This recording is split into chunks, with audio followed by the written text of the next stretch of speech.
Hi, this is Dr. Waldeck. I'm with Health Source. Today what I want to explain to you guys is degenerative arthritis. Also known as osteoarthritis, they mean the same thing. What it is a degenerative condition in the joints. It is also known as wear and tear arthritis. It occurs primarily in the weight-bearing joints, being the knees, the hips, and your spinal column, okay? So what I want to show you guys is how this joint progresses. It is typically found when there's abnormal stresses placed upon the weight-bearing joints compounded over time. It doesn't take days and weeks, think months and years. So I'm going to show you guys what's normal first. So on the television here we have a normal image of the neck from the side. And what we want to see in both the neck and the lower spine, the lumbar spine, is a smooth curvature that bumps towards the front. Okay, and we're also going to be looking for even disc spacing between the vertebra, as well as the edges of the vertebra should be more or less squared or rounded off here on themselves. This is normal positioning of these joints, again, with a smooth forward curvature. Let's take a look at some moderate degenerative changes in the neck. So this image has flipped orientation, but again, we want to see a smooth curve that bumps towards the front here. And what we're seeing is a nice smooth curve in these first four vertebrae here, but down towards the lower part of the neck, they reverse their orientation.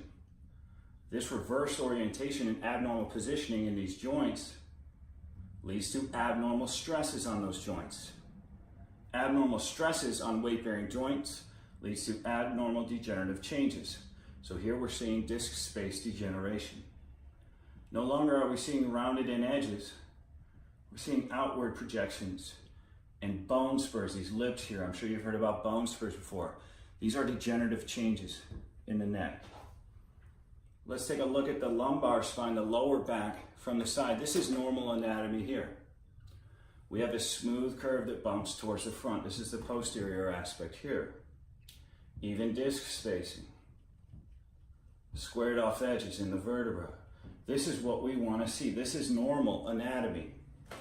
Let's take a look at abnormal anatomy. This is the lowest joint in the spine. Here's L4, L5, and the sacrum, the triangle tailbone that you sit on. We want a smooth curvature. There's a posterior translation of the sacrum. Where there is that abnormal positioning on this L5, S1 joint between the L5 and the sacrum here, we see abnormal degenerative changes due to abnormal stresses on this joint. We can see disc space degeneration, anterior spurring on this joint, as well as increased bone density here because these bones are rubbing on top of each other. But we look above, we have normal disc spacing. We don't have any spurring on the edges.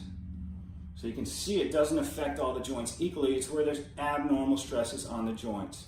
It leads to abnormal degenerative changes.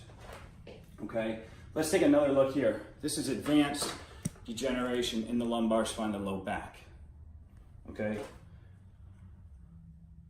What we have, especially down towards the bottom here, this is virtually bone on bone. Okay, we have a big posterior translation, L4 on top of L5. They're basically fused together. Okay, so this is late degeneration. This is advanced degeneration. I want to show you guys a frontal projection. So this would be like standing in front of an X-ray mirror. And we can see, normally what we want to see in this is the spine is more or less vertical, straight up and down. Okay, and we can see this patient has a little bit of curvature, a little scoliosis in the spine.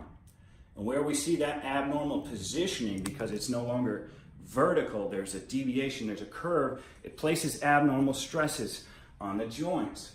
So we see up here it looks okay, but where we have that curvature, again, because these are weight-bearing joints, we're seeing abnormal degenerative changes, disc space thinning. Look at the difference in this disc height right here, okay, compared to right here. We can see they're nearly bone on bone, okay? Same thing down here. And again, we're seeing those bone spurs, those outward little lips and jagged edges. Those are degenerative changes. So it's not just from the side, you can see it on a frontal X-ray as well. And I've got another example for you here. This is a really bad advanced arthritis in the neck. Okay, again, what we want to see is a nice smooth curve that would bump towards the patient's jaw right here. We have a reversed curvature and really bad alignment, posterior translations along through here. And what we're seeing is really advanced degenerative changes in the cervical spine and the neck right here. So the disc spaces are decreasing and they're virtually fused together here. So what do you do about that? The best thing to do to prevent degenerative changes like this is to keep mobility in that joint. Typically stretching, physical therapy, chiropractic treatment, those kind of things. And what we do at Health Source here is restore natural alignment of these joints to prevent the abnormal strain, the abnormal stresses from these joints being in an abnormal position.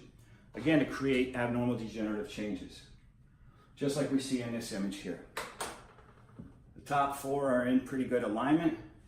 So again, these top 4 don't have that disc space degeneration like the lower cervical does right here because that curvature is backwards.